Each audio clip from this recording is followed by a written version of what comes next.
former Division I athlete. I now run a fitness coaching business as well as a sports media brand that creates podcasts, sells merchandise, and creates other exclusive content. This show is a place for me to document my thoughts on fitness, health, nutrition, maybe some business or mindset stuff, as well as update anyone listening on my own competitive fitness endeavors and life events. I want everybody that comes and listens to this show to take something away that can make their life better, whether it's a diet or fitness tip or a way of thinking about things that motivates you to be better in your own life. Hopefully we can get that done, but regardless, I'm glad you're here. Let's have a day. Let's go.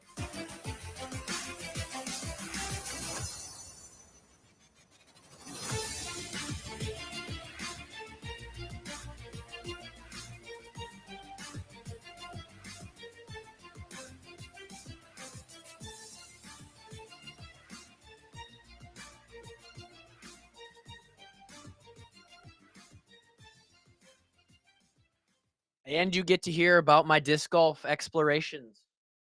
Snap Podcast, welcome in. It is Monday, September 23rd, and you guys are going to hear this on Wednesday, September 25th. Why am I talking like this? I don't know. You'll hear this on my birthday.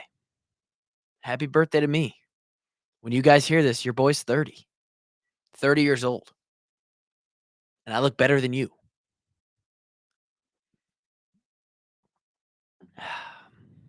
So douche. Why would I say that? I look better than most 30-year-olds. Feel better. Perform better than most 30-year-olds. That's why I think you should listen to me or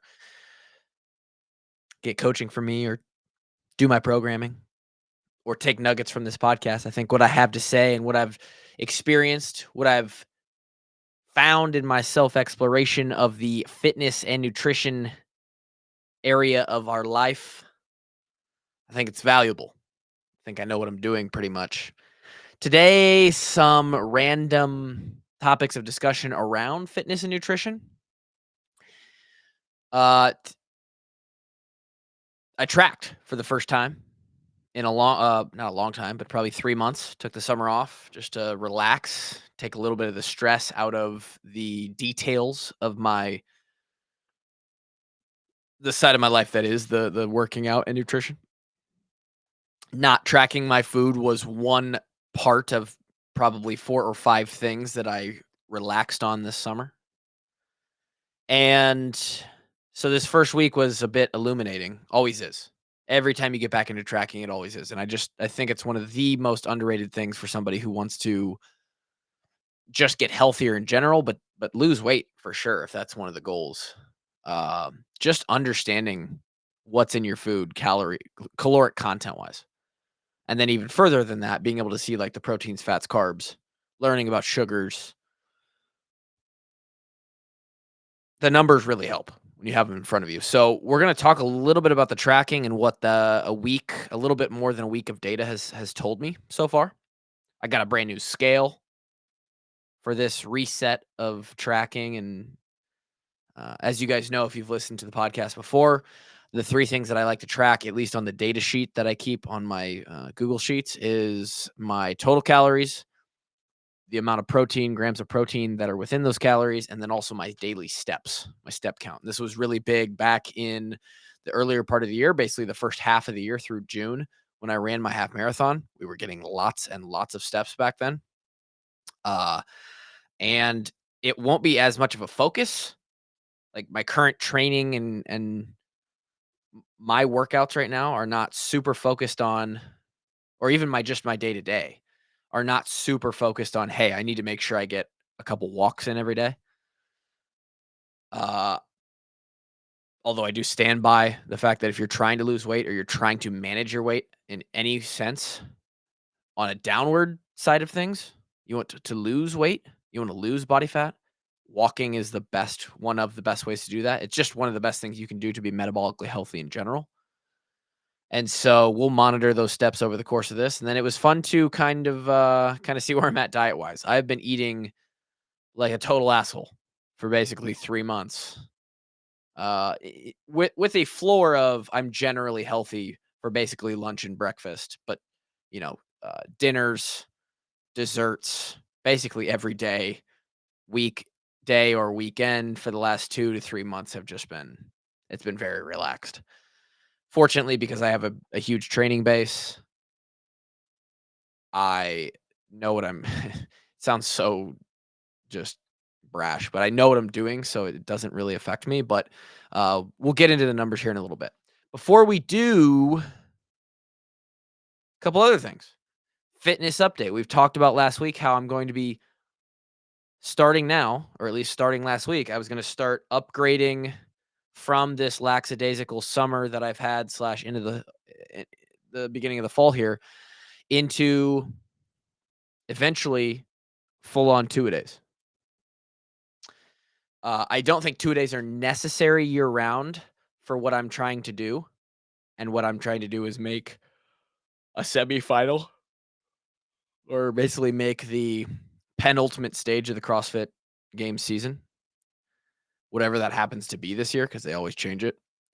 Um, I'm essentially trying to be like top 100 in the country in CrossFit, and we're close, but we're still far away too.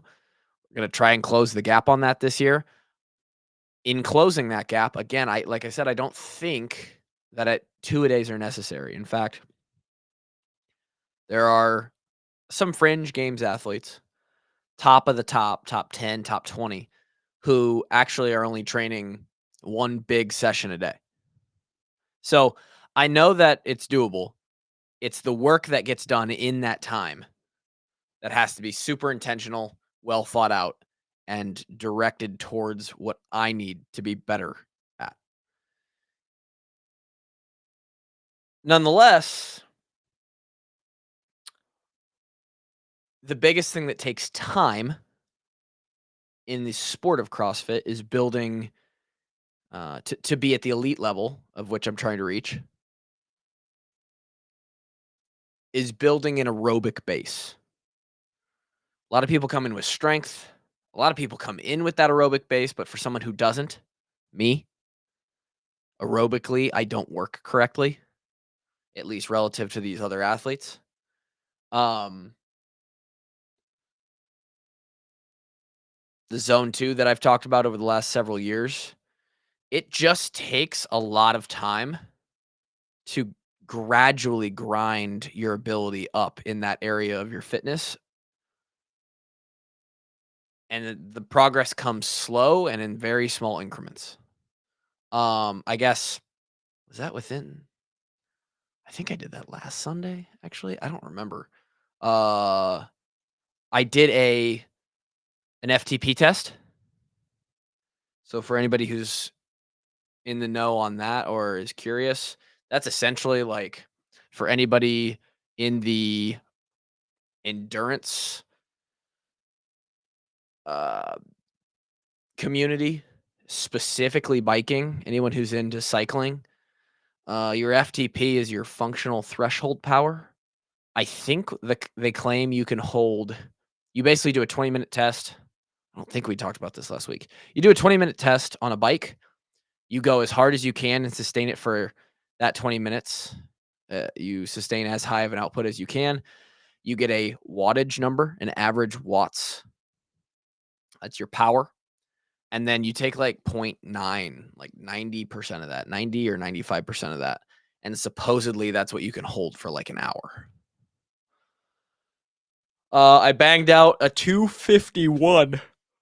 Excuse me. Haven't yawned on this pod in a long time. I banged out a 251 on the 20-minute test, 251 watt average. It's not impressive at all. Relative to watts per kilo, actually, I'm curious on that. I weighed 201 pounds.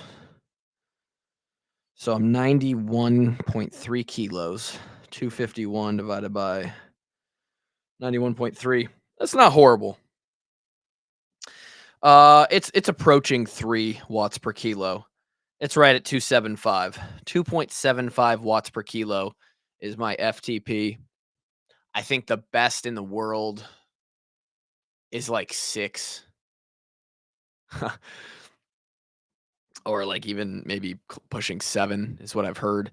So, that's like Tour de France cyclist. And actually, Anybody who's interested in zone 2 fitness, just here's a quick stat for you. I was listening to a podcast of somebody interviewing the Tour de France winner 3 of the last 4 years, basically the number 1 cyclist in the world. I think his name is Tadej Pogačar. I don't know how to say it. He's from Slovenia or somewhere. And he will do a 5 he is capable of doing a 5-hour zone 2 bike ride. So he's zone 2. So he's staying in I mean, the actual biological zone 2 level is staying under a certain amount of lactate in your blood. But for anybody else, we've talked about it, use an RPE scale. He can basically breathe through his nose the entire time he does this. He can hold like a pretty decent conversation, huffing and puffing, but still hold conversation. He can, it's a he can do it for 5 hours. He can hold 340 watts, 340-watt average for 5 hours. I couldn't hold 340, so 251 was my average for 20 minutes, and that was like, I'm putting out everything I've got. Oh, by the way, this guy weighs 150 pounds. I'm 200 pounds. So, I mean, that right there, he's like 65 kilos. 340 divided by 65. Yeah, so his zone 2 is like 5.2 watts per kilo. I'm riding zone 2 right around like 180 to 190 watts. I know the numbers, you get lost in the numbers, but what he's doing there, and I it's hard to explain it, but it's simply not human. It doesn't even make sense, the amount of power he's putting out for that time on a bike. Anyway, I did a bike test. According to that bike test, that is a PR. I've never done that before. That's the highest number I've ever done. I've done that test 3 times. It is brutal and excruciating every single time you do it. If you'd like to put yourself through hell, if you're just feeling a little bit masochistic, try out the FTP watt test. Just do it. And you have to dig deep. I basically wanted to quit, and I'm pretty good. I do CrossFit at a high level. I'm good at hurting, right? I basically wanted to quit at like 8 minutes into the test. And I had another 12 minutes to sustain/increase my wattage to try and get my best score. So it is a absolute mental and physical meat grinder.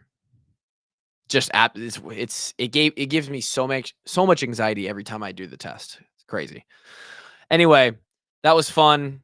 And I'm 1/3 of the best cyclists in the world. So that's fun. But anyway, yeah, last week I went into my first couple two-a-days. It's actually set up really nice because the track that I'm doing right now, so the programming NBD Fitness, which you should definitely, if you're just a normal person who just wants to work out 30 minutes a day, 5, 6 times a week, jump on the TKG training.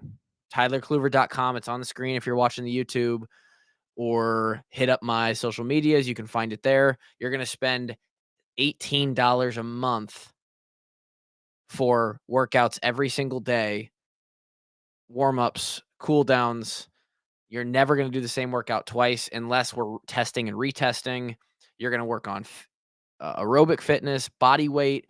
It does require a dumbbell, but that's all you really need. So you're going to work on some strength and conditioning in that sense too. It's a great way to be really, really fit, fitter than 90% of people on earth with just 30 minutes a day and a pair of dumbbells. So go there. If you don't, though, and you want to be a competitive CrossFitter, check out NBD Fitness. You can ask me about that too. It's done by my former strength coach at Iowa. Very, very smart guy. He's actually combo programming it with somebody else. They started this. And there's 2 tracks as a part of their elite competitor training. You can choose the strength track or the conditioning track. And probably 70% of what they're programming for each track is the same, but then one track has a little bit of conditioning bias, which is currently manifesting itself in running 3 times a week, Monday, Wednesdays, and Fridays. The other track adds sets and reps to the lifting volume, um, and that's the strength bias track, and you choose that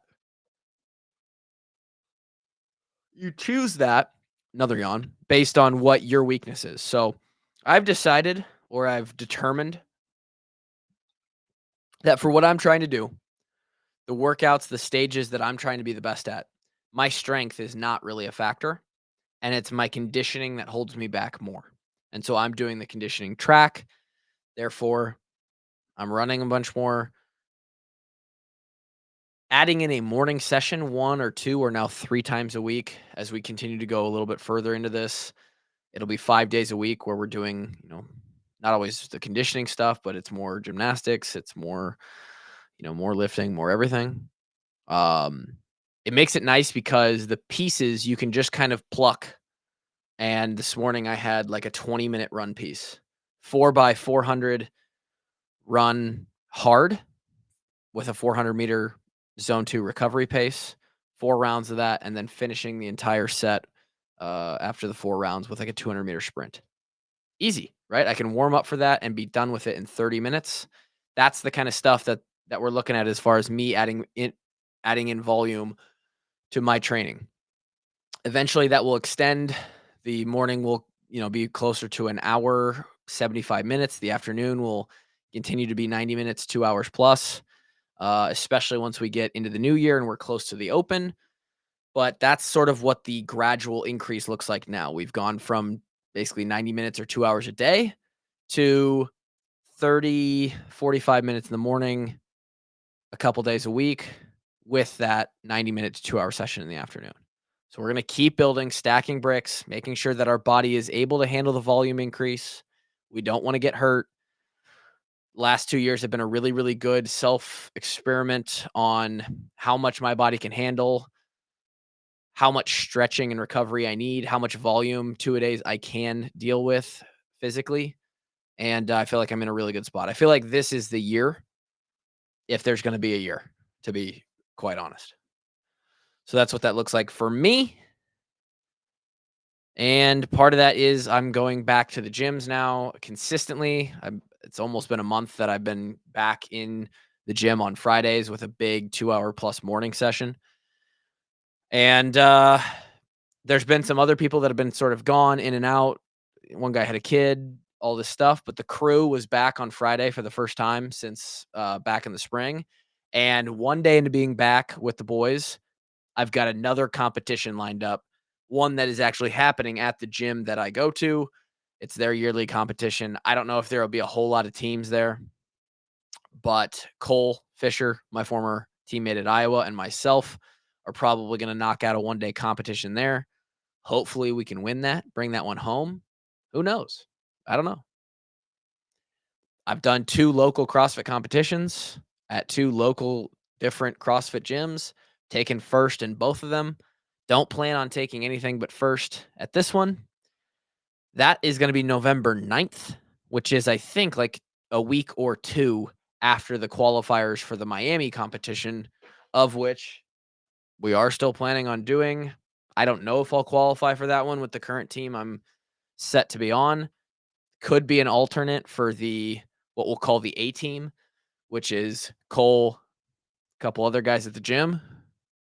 But we are full into like lots of training, being ready to compete, being ready to throw down big scores, all of that.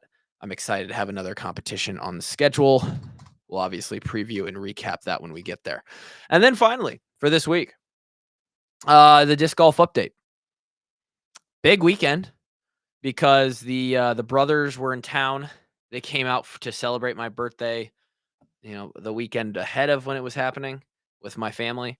So before we did that Saturday, they came out a little earlier and we went and played a 9-hole course out in Adel, Iowa, Evans Park. It's a good little course for being in Adel. Um, Decent amount of shot shapes for it just being this little park course. Not a spot where you're really going to lose a ton of discs. Did lose a disc. Not cool. Lost one. Bad, horrible throw by me. and I think it went swimming in somebody's pond in the back of their yard. Not a big deal. Played best I've ever played there. I've played there 3 times. I shot +2 and, like, had a very average day. It was super fun. It was very windy. Think I could be definitely a par player on that course, if not shoot under on my best day. And that was Saturday with the brothers. I went by myself to a brand new course that I've never played. A brand new layout since last year, like spring of 2023, brand new tee pads, baskets, a full 18-hole layout as opposed to its previous 9 holes. Southwoods Disc Golf Park or disc golf course in West Des Moines, over by West Des Moines Valley Stadium. Unbelievable course. I mean, I've been disc golfing now for over 2 years. Got into this in early 22 and had never I've seen this on, like, the course map on the disc golf app. Last year, the changes that they made to it, it is a legitimate top 5 course in the Des Moines area. Um, and we do plan on hitting the other top 4 courses in the Des Moines area over the course of the next 6 to 7 weeks before it gets too cold. Tough ass course, man. I played plus 9 on 18 holes. There are several holes that are 600 plus feet. The last hole is 900 plus feet. Probably half of them, it is named Southwoods for a reason. It's in the woods. Half of the holes are tunnel shots. There's millions of trees. It feels like that you're trying to shot shape around. Um, Played pretty good. Lost 2 discs, which wasn't surprising, and got to play with a bunch of the new discs that I ordered and got. Um, Played plus 9, and really on 14 of those, plus 5 of that came on 4 holes. So the other, 14 holes, I was plus 4, and I like where I'm at. I think I can get closer to even on that course, but that was a legitimate pro course, and we're definitely getting better. We've added several shots to the bag, to the repertoire that are going to help a lot on the weekly Friday outings to the disc golf course. Not sure where I'm going to play this week. Probably looking at going to a new course that I've never been to. I think it's Walnut Ridge in Johnston. I've got to look at the map and see what are the 7 or 8 courses I want to hit over the course of the next few months before we get into December and it's really not as fun to go out and play disc golf anymore. So that's where we're at. Snap podcast, little training update. I'm about to go out and hit the second session of today.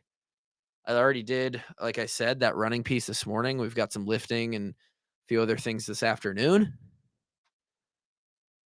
Podcasting, it's a bye week for the Iowa Hawkeyes this week. So, we're a little bit more relaxed. Don't have to do as many serious podcasts on the Hawks. Life is good, but the excuses aren't relevant. They don't matter. You got to go get it done no matter what. Go be a savage. Let's have a day. I'll talk to you next week.